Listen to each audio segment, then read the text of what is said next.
Talvez uma das mais comuns é qual é o sentido da vida. Para que viver? Porque geralmente, quando as pessoas descobrem que você é sacerdote, eu não sou a linha perguntou. Elas vêm com toda sorte de perguntas existenciais, querendo saber. Acredito, que outras pessoas lidam com esse tipo de questões, de psicólogos, pessoas que dão aconselhamento, também estudam isso. Mas essa é uma pergunta que eu acredito que todos vocês já fizeram a si mesmo que seja íntimo de si. Por que viver? Para que esta vida? Eu não tenho resposta exata para isso, mas eu tenho um convite. Talvez a pergunta não seja por que esta vida, e sim, o que eu faço com a minha vida a partir deste momento. Porque nós não podemos voltar atrás e desfazer as coisas erradas que nós fizemos, mas nós podemos caminhar em direção à frente, fazendo as coisas de uma maneira diferente. Isso tudo significa que a gente chama de mudança de vida, conversão. E essa que é a tônica dessa quadra chamada Quaresma. E por que nós temos uma quadra chamada Quaresma? Quaresma é muito parecido com 40. E de fato ela se refere a 40 dias de jejum, tirando os domingos, que não são domingos da Quaresma, sim domingos na Quaresma. Se nós contarmos de hoje até a Páscoa, temos 40 dias de semana. 40 dias que refletem os 40 dias de jejum de Jesus Cristo no deserto, quando ele foi tentado pelos prazeres da vida. No início da igreja, todo mundo era batizado na Páscoa. E aquelas pessoas que treinavam para o batismo, os catecúmenos, passavam esses 40 dias de jejum, de instrução. Para quê? Para eles serem batizados na alvorada da Páscoa. E assim o batismo, que era caminho de nova vida, símbolo de adoção do Filho de Deus, ocorria justamente naquela madrugada em que se comemorava justamente a ressurreição de Deus. Nem todos aqui somos catecúmenos, ou seja, aquelas pessoas que não são batizadas e estão estudando o batismo. Provavelmente todo mundo aqui já foi batizado.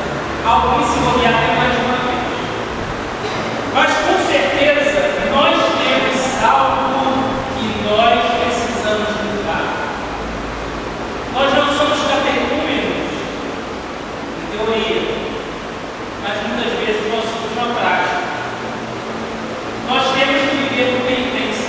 E é por isso que os antigos hebreus tinham plena consciência de quantos atos deles eram falhos. Como nós aprendemos hoje na primeira leitura de Isaías. Qual que era o sinal de arrependimento do povo? Era vestir-se com panos de saco, panos utilizados na colheita, panos que não eram de se vestir, não eram novos. Inclusive na igreja americana até hoje, uma das opções de cor da Quaresma é justamente essa, pano de saco. E sobre suas testas ele se cobriu de cinza. Ou seja, ele se lembrava de que eram mortais. Ele se lembrava de que não eram muito mais importantes que os vegetais que eles comiam.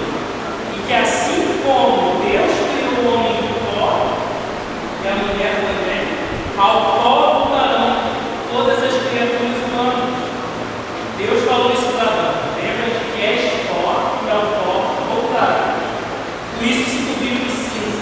É por isso que nós estamos aqui, nesta igreja, enlutada, coberta de sacos, de rosto, e vamos nos cobrir de cinza. Pó, cinza, carbono, mesma matéria da qual nós somos compostos. Um dia nós voltaremos a esta matéria. E por que isso? Porque nós, nesta existência, na existência humana, nós somos mortais. Ou seja, nós não temos todo o tempo do mundo para fazer o bem. Uma escola de samba perguntou assim: o que você faria se só sobrasse um dia para você? Mas a verdade é que nós não sabemos nem se temos horas na nossa vida. O que nós faríamos? Quando nós reconhecemos os nossos pecados, eu acho que nós nos orientamos para tentar fazer bem o tempo que nos resta. Por quê? Porque logo se passam os anos e aí nós perdemos as oportunidades. Até para quem ainda é jovem, você pensa assim: nossa, o Brasil ganhou a Copa do Mundo, parece que foi ontem.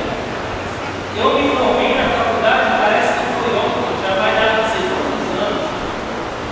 Nossa, aquela criança que acabou de nascer, olha como ela já está grande. O tempo passa e a gente perde as nossas oportunidades. Por quê? Porque a gente acha que o mundo está aos nossos pés, mas na verdade o mundo gira. E se a gente não correr no meio do mundo, logo nós nos perdemos. As oportunidades se vão, a nossa força vai embora, nós lançamos sementes de discórdia e não temos tempo de nos reconciliar com as outras pessoas. Não temos coragem de pedir perdão, ou de buscar emendar as nossas ações no tempo que era devido, e logo tudo se desfaz. As pessoas se mudam, as instituições se vão, as pessoas morrem. E aí nós ficamos com um senso de remorso que não é vero arrependimento, e sim é incapacidade de fazer o que nós deveríamos ter feito há muito tempo. Ou seja, nós devemos voltar apenas às nossas necessidades, sobrevivendo ao invés de viver. Quaresma é um convite para você parar de sobreviver, para você analisar a sua vida e entrar em penitência. Penitência verdadeira, de vestir-se de saco de príncipe cinza. Não para se mostrar ao mundo como alguém que sofre e que é muito bom e compassivo, alguém que é melhor que as outras pessoas. E sim como alguém que utiliza o símbolo, o sinal do arrependimento, a cinza, a penitência pública, como um sacramental de uma realidade muito mais profunda, que é: hoje eu me visto de cinza, hoje mesmo eu vou refazer a minha vida, amanhã minha vida será diferente. Por isso que às vezes é muito difícil a gente justificar o jejum, justificar a penitência. Por quê? Porque essas coisas viraram ferramenta. Como os profetas já diziam, e várias vezes eles diziam isso, e Jesus por fim disse ainda mais: o jejum, a penitência, a mostra pública de penitência se tornou, no passar dos tempos, o quê? Um símbolo para que as pessoas se mostrem melhores que as outras. Deixou de ser um símbolo do verdadeiro arrependimento, que passou a ser um simulacro da fé, passou a ser alguma coisa que mostra que a pessoa parece ser mais santa que as outras, quando na verdade muitas vezes não é. É por isso que o jejum deixou de ser uma ferramenta devocional e passou a ser uma ferramenta de barganha com Deus. Deixamos de jejuar em silêncio e passamos a jejuar em público, dizendo: eu estou em jejum hoje porque eu quero que Deus me conceda aquela graça. Jejum é uma ferramenta devocional segundo a qual nós abdicamos determinados prazeres de coisas que realmente nos fazem falta, a fim de nós aprendermos o que é o sofrimento humano. Quando você sente fome porque está jejuando,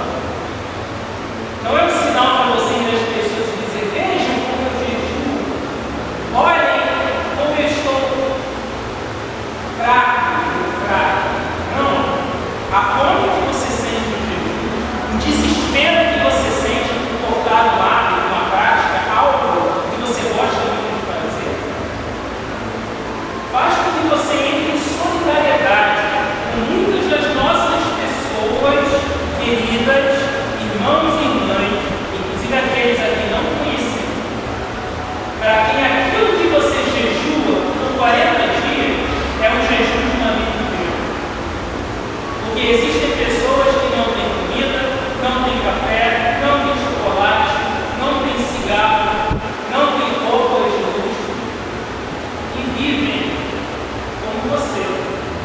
Quando você jejua, você aprende que com Deus nós não precisamos de tantas coisas assim. Jejum, então, não é uma barganha espiritual através da qual nós deixamos de consumir uma coisa para ganhar um presente divino em troca. Pelo contrário, jejum é uma ferramenta espiritual para que a gente aprenda que pode viver com menos. Que a maior dádiva que nós temos é essa vida e o tempo que nós temos aqui para convertermos e vivermos uma vida mais próxima da vontade de Deus. E não para acumularmos bens, possessões, jantares, riquezas, coisas materiais, e quando nós passarmos daqui para a sepultura, ficam no pó, assim como nós seremos de pó. A penitência nos faz nos conscientizarmos de que nós precisamos seguir a vontade de Deus, expondo os pecados que nós cometemos publicamente e mostrando a todas as pessoas nossa genuína vontade de mudar. A maior heresia pregada pela igreja hoje em dia é que só basta você confessar os seus pecados em silêncio. Aquilo já perdoou. A penitência vai respondendo justamente a isso. Até porque o que os apóstolos nos ensinam é o quê? Confessarmos mutuamente os nossos pecados. Deus sabe que há pecados que talvez nós teremos que buscar o ouvido de alguém de confiança para confessar. Mas existem certos pecados que foram cometidos na esfera pública e precisam de arrependimento que nós temos perdão também na esfera pública. Pecados que nós cometemos, inclusive, corporativamente, como igreja, como povo, como cidadãos.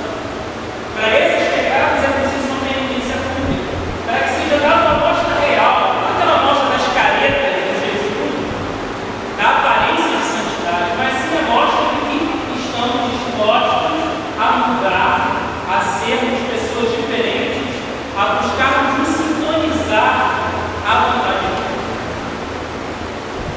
Já a reconciliação que vem depois da penitência, ela nos assina do perdão de Deus. Essa que é a verdade mais maravilhosa da Quaresma. Os domingos são domingos na Quaresma, porque a despeito, apesar do jejum, o perdão de Deus, a força da ressurreição ainda é maior. Então, no jejum, nós continuamos partilhando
E aí estamos aqui para reconhecer de verdade que somos mortais, que somos pessoas falhas, que somos pessoas que caem em pecado.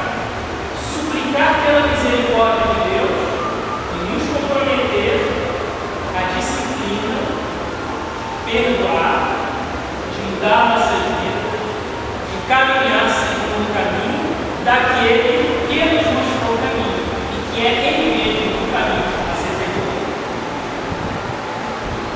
E é justamente porque Deus é misericordioso que aí nós podemos responder qual é o sentido da nossa vida. Por que viver? Porque nós somos criação de Deus. Nós fomos feitos para ser coroa desta criação. E nós fomos feitos com a promessa de que podemos alcançar a imortalidade. Apesar de sermos feitos de matéria, e desta matéria da qual somos feitos, ser perecível. A nossa promessa é que o nosso sentido pode e deve ser o sentido do caminho que leva a Deus, o caminho que leva ao Pai, o caminho que é personificado no Filho de Deus, que é Jesus. E como é que a gente começa a caminhar nesse caminho? Aqui, no batismo. Nós vamos do batismo à ressurreição. Este que é o sentido da nossa vida. É para isso que a nossa vida deve caminhar. E como que a gente sai do início dessa caminhada e chega até Deus, chega até a ressurreição? É através da conversão. Conversão de vida, santificação, mudança de paradigma, para que nós aprendamos com jejum que nós podemos viver essa existência com menos coisas materiais, que nós podemos viver com mais coisas espirituais, que nós não podemos deixar passar este tempo sem buscar o perdão e a reconciliação. E que esse caminho com Cristo é para ser percorrido agora, a todo momento.